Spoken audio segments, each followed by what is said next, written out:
Hello everyone, and today I am very excited to talk to you about the Cunning books from DJ Butler and Aaron Michael Ritchey. These are going to be kind of tricky books to talk about though, because in a lot of ways, these are very good books, but they're very weird. And I don't know exactly who they're for. The simple two-sentence explanation for these books is like the Dresden Files, if set during the time of the Great Depression, and in Utah, so Dresden's a Mormon. And Mormonism is actually quite a big theme in this book, as is the Dresden wizardy element of it as well. So that's a lot of what we're going to be going over when we talk about these books here today. I believe there's a third book coming out from Baen later this year as well. But the two that we have right now is the Cunning Man and the Jupiter Knife. I'll say right off the bat, thank you to Baen and all the lovely folks over there for sending me these copies when I said I was interested in reading them. DJ Butler is an author who's been on my radar for a little while now, mainly due to the recommendations of Christopher Rocchio, who's recommended his stuff. And these two books looked interesting, which is where my reading began with them. What are they about briefly? So the two-sentence explanation is not all that bad, but Hiram Woolley was the son of a polygamist and was abandoned at a young age and was raised by his grandma, who was described as a cunning woman. And she knew a lot of, the best way to describe it is folk magic. So charms, small spells, things like that, the ways of the earth, if you will. And so she trained Hiram Woolley in this, but Grandma, I believe her name was Grandma Hetty, was also a beet farmer.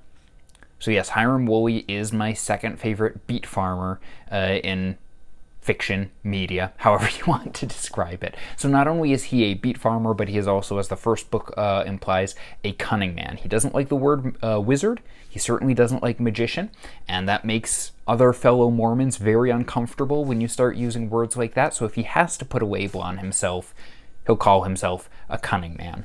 And Hiram also works on the beet farm with his adopted son, Michael, who is a Navajo.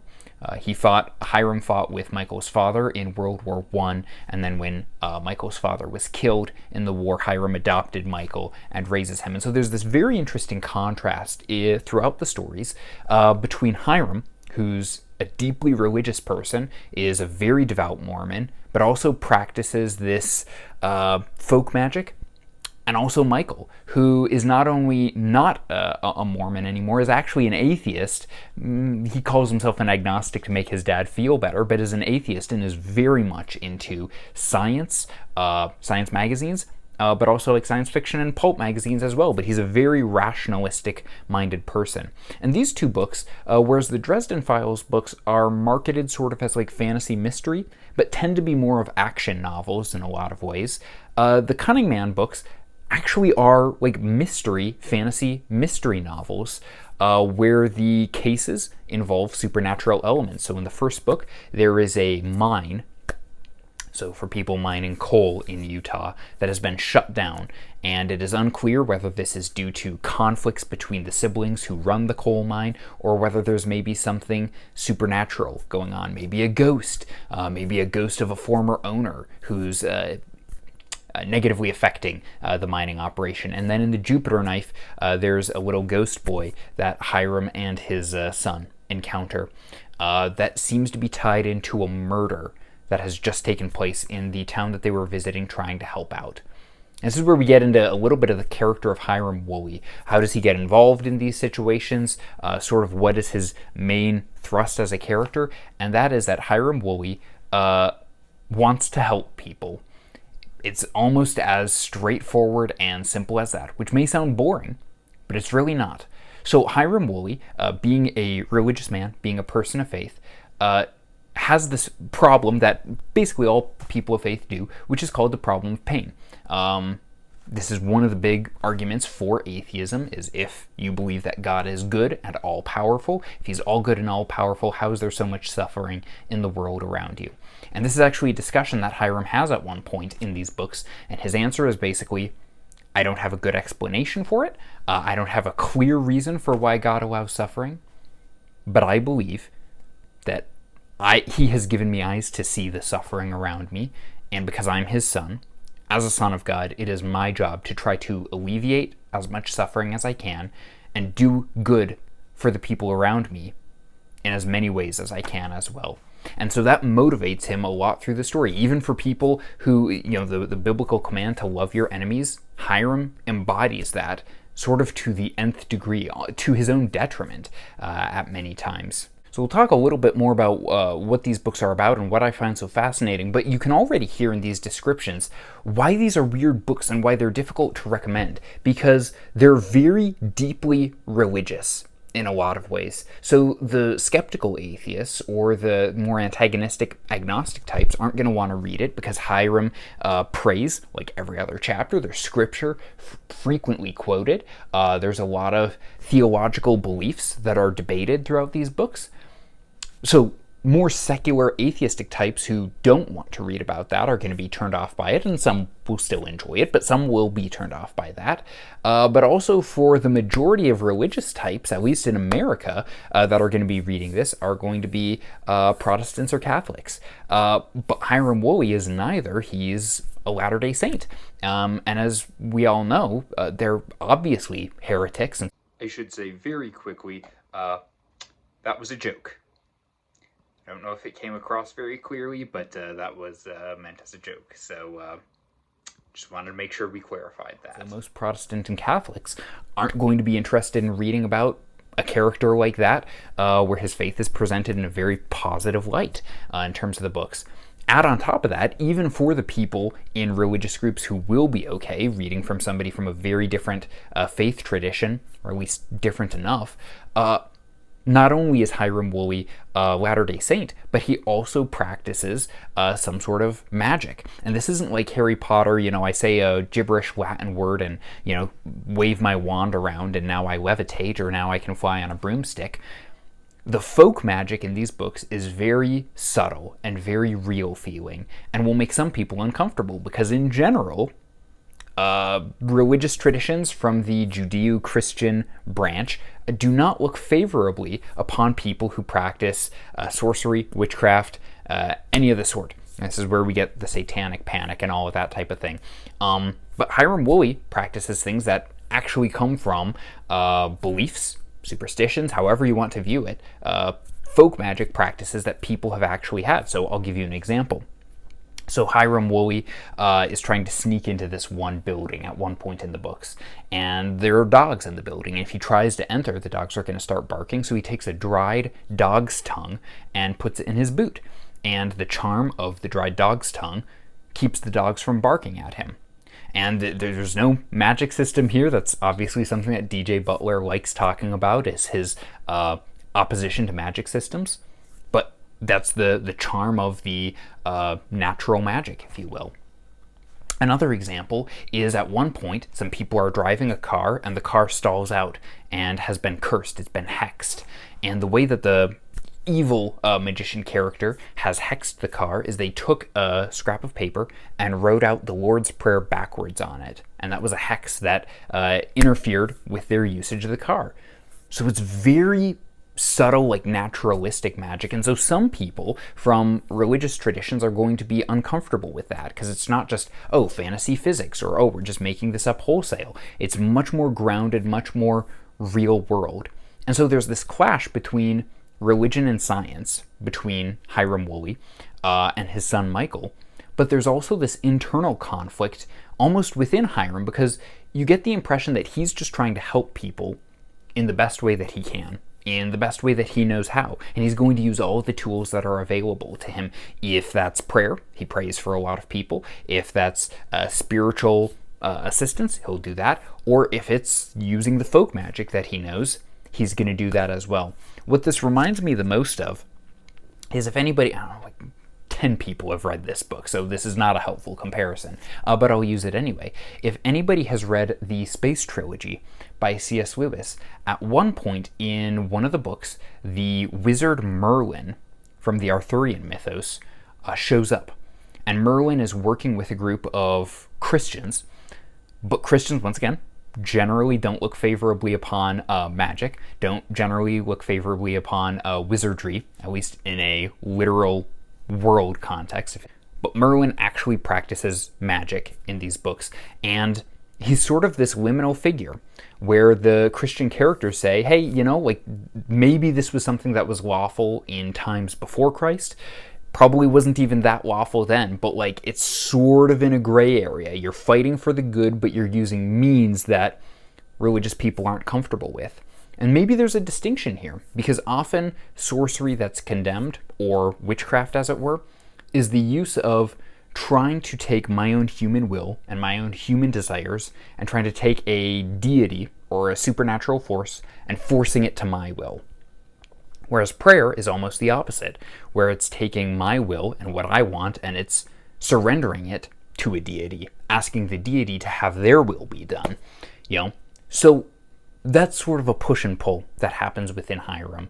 Many of the religious people around him are uncomfortable with this, but he's just trying to help people around him in the best way possible. And this is what makes him such a fascinating character that can sustain 2, 3, and hopefully more books. At one point, a character tries to psychoanalyze Hiram Woolley and say, well, why are you trying to help people? These are strangers. You don't even know them. At one point, there's a person who tries to rob Hiram Woolley, and then he encounters him later on where the man's been injured, and Hiram goes out of his way to help this person who tried to rob him.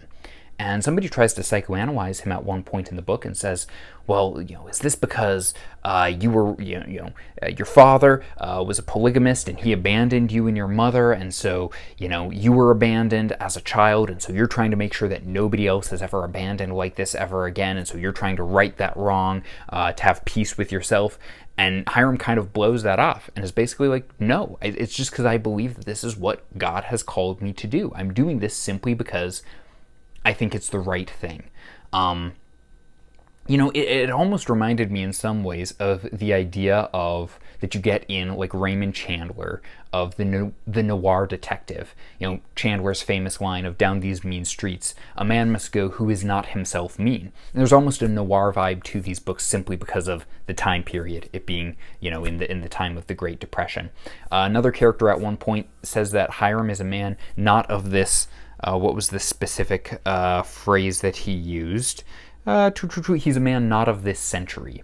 So you almost have this ideal of the chivalrous, heroic knight, but in the figure of a cunning man, simple beet farmer who prays a lot.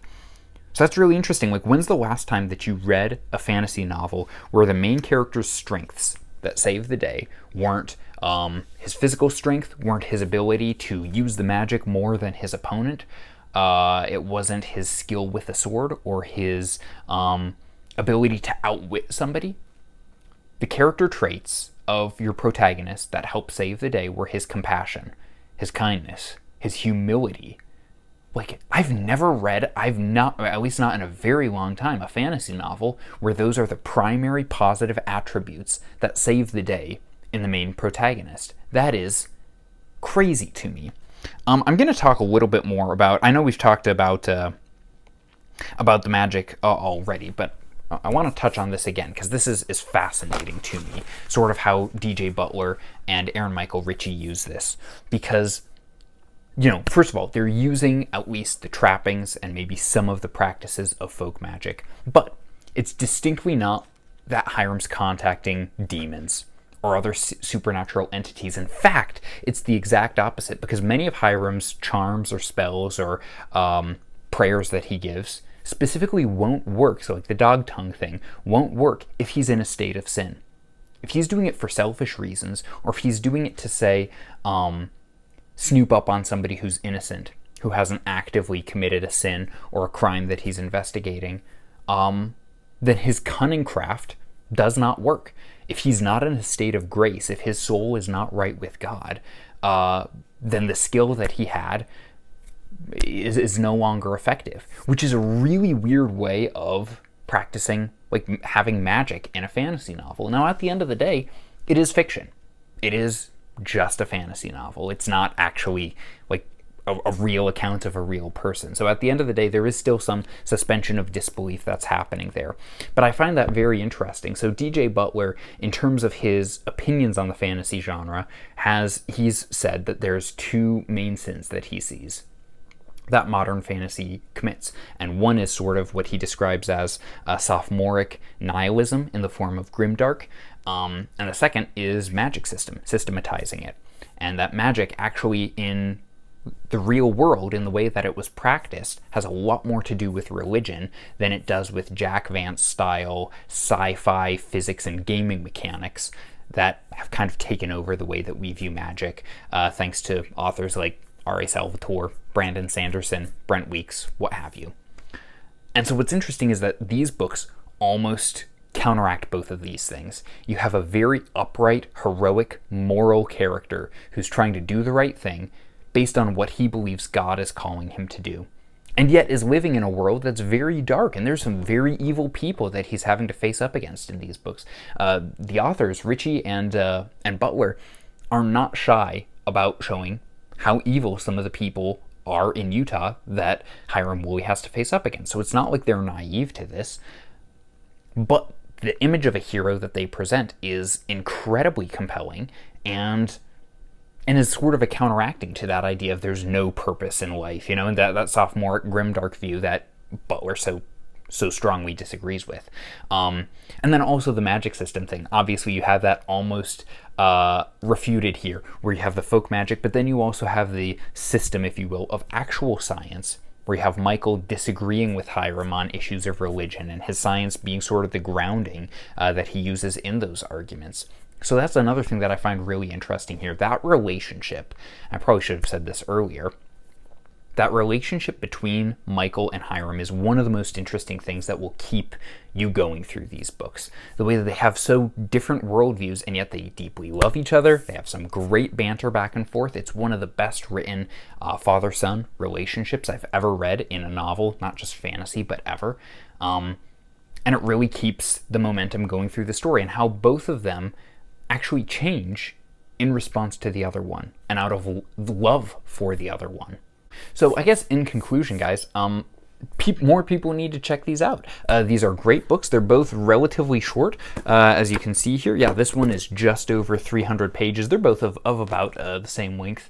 Yeah, they're both of about the same length, around 300 pages or so. They move at a very good pace. The plots are interesting, they're engaging, and this is unlike anything that you will read. These are very odd fantasy books in a lot of ways, and I'm not sure who will like them, and that's why I'm very upfront and transparent about the magic stuff, the faith stuff, the real world questions that are brought into this, because I don't know that a lot of people will love these books, maybe for personal hangups, when in fact they're very well written, and I found them to be very thought-provoking.